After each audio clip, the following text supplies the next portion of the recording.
FIFA menolak Bahrain yang meminta untuk bermain di tempat netral melawan Indonesia. Bahrain pun mengundurkan diri melawan Indonesia di GBK yang akan dilangsungkan pada tahun depan mendatang karena gelombang serangan aksi netizen supporter Indonesia terkait hasil imbang kontroversial beberapa waktu yang lalu rupanya membuat pihak Bahrain ketar-ketir.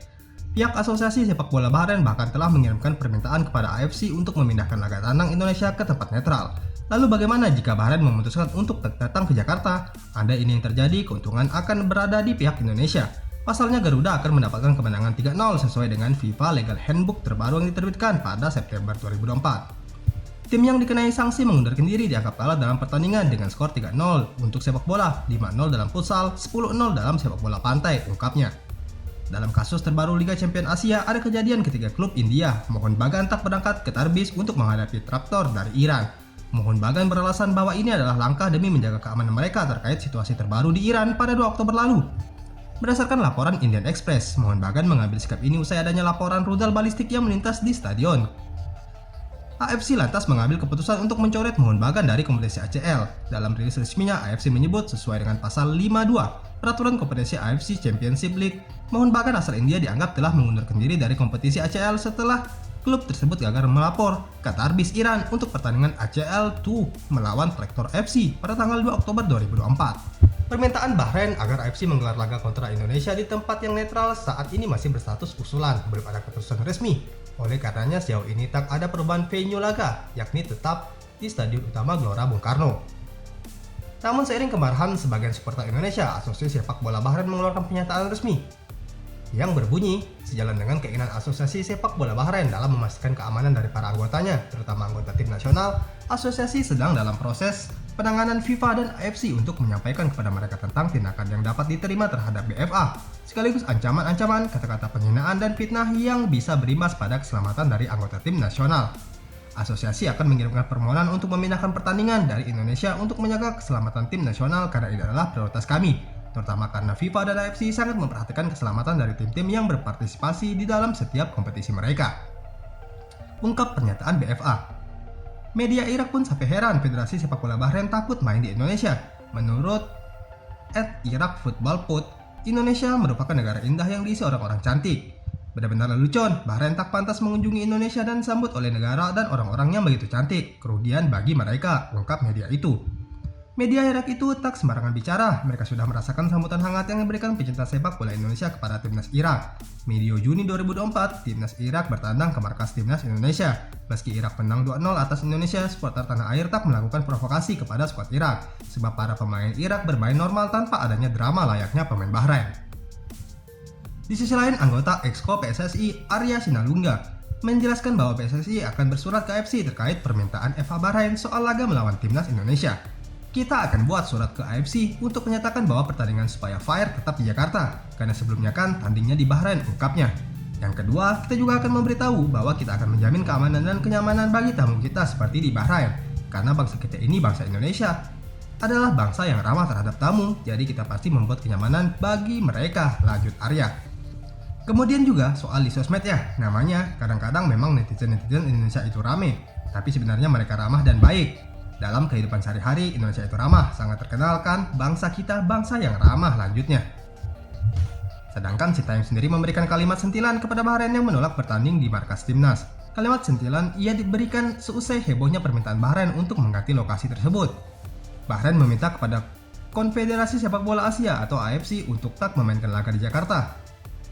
Bukan karena takut terhadap skuad Garuda, Bahrain justru khawatir tentang animo pendukung timnas. Hal tersebut imbas dari serangan bertubi-tubi netizen tanah air setelah pertandingan kontroversial Bahrain kontra Indonesia.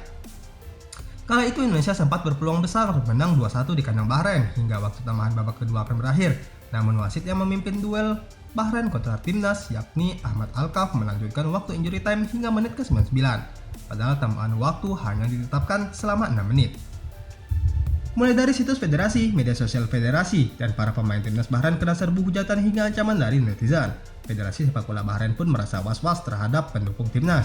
Mulai dari situs federasi, media sosial federasi, dan para pemain timnas Bahrain kena serbu hujatan hingga ancaman dari netizen tanah air. Federasi Sepak Bola Bahrain pun merasa was-was terhadap pendukung timnas Indonesia. Keinginan Bahrain untuk tak bermain di Jakarta saat dijamu timnas pun mendapatkan tanggapan dari Sintayong. Ia memberikan kalimat sentilan kepada Bahrain. Sintayong merasa bingung dengan keinginan Bahrain untuk mengganti kandang timnas Indonesia. Berbeda pandangan dari FA Bahrain. Sintayong justru memuji masyarakat Indonesia sebagai orang-orang yang berperilaku baik. Kritik dan amarah netizen Indonesia yang dicurahkan pada media sosial dinilai masuk akal. Pasalnya kepemimpinan wasit saat itu tidak adil. 100% itu tak masuk akal. Karena kalau aku lihat orang Indonesia itu baik, memang masuk akal apa yang mereka lakukan karena waktu itu keputusan wasit yang berat sebelah. Sambung Sintayong. Sintayong sendiri justru meminta Bahrain bersikap adil dan sportif. Timnas Indonesia sudah menjalani laga tandang ke markas Bahrain. Jadi Bahrain mesti bertandang ke kandang Indonesia lagi. Jadi itu memang sudah sesuai. Kami datang bertandang ke mereka. Mereka pun juga harus bertandang ke rumah kami, ungkap Sintayong.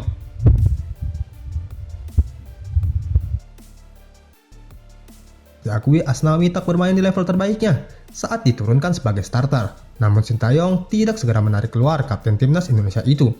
Ia sering kehilangan momentum ketika timnas menyusun serangan. Meski demikian, Sintayong masih mempercayakan posisi tersebut pada Asnawi hingga menit ke-85. Sintayong memutuskan menempatkan Rizky Ridho sebagai cadangan dalam laga melawan China. Hal ini jelas lantaran Sintayong ingin memberi ruang pada Sain Patinama sebagai wingback namun tak ingin menempatkan Calvin Verdong sebagai pemain cadangan. Padahal setelah Jordi Amat dipastikan cedera, banyak yang meyakini Ridho bakal main mendampingi Jaijes dan Miss Haiger. Sebagai bek tengah, Rizky Ridho baru bermain di awal babak kedua saat Indonesia sudah ketertinggalan 2 gol. Di laga ke depan, Sintayong memang sepertinya harus memilih memainkan salah satu Calvin Verdong ataupun Sain Patinama sebagai wingback kiri dan tidak mengorbankan posisi bek tengah agar keduanya dapat bermain bersamaan. Selanjutnya setelah laga, Sintayong mengungkapkan pendapatnya antara timnas Indonesia. Ada beberapa hal yang disesalkan Sintayong sebagai pelatih. Seperti yang diberitakan, timnas gagal meraih kemenangan atas China. China berhasil membobol 2 kali gawang timnas Indonesia. Sementara skuad Garuda hanya mampu menambah 1 gol lewat lemparan pertama Arhan yang dieksekusi langsung oleh Tom Haye. Di dalam konferensi pers usai pertandingan, Sintayong mengakui ada penjelasan yang ia rasakan saat pertandingan berlangsung. Ia menyoroti soal permainan timnas China selama pertandingan yang tak pernah disangkanya. Karena kami kalah di pertandingan ini, aku tak ingin membuat banyak alasan, ungkap Sintayong. Meski demikian, ia mengakui ada hal yang tak pernah terpikirkan olehnya. Aku tidak pernah menyangka China untuk melakukan permainan sepak bola yang sangat klasik, bola-bola panjang, dan kick and rush. Ujar pelatih Korea Selatan ini. Itu sedikit disayangkan. Dirinya juga menambahkan alasan timnas Indonesia kebobolan di gol pertama karena ada kesalahan di lini pertahanan. Kesalahan itu yang menjadi alasan besar akhirnya skuad asuhan Sintayong gagal meraih kemenangan. Aku sebenarnya mengapresiasi permainan China. Lain kali kami akan melakukan persiapan yang lebih baik, ungkapnya menambahkan. Kekalahan itu membuat poin Garuda di klasemen sementara grup C sama dengan China. Meski demikian, ranking kedua negara belum berubah dari pertandingan sebelumnya. Indonesia berada di peringkat ke-5, sedangkan China berada di peringkat ke-6.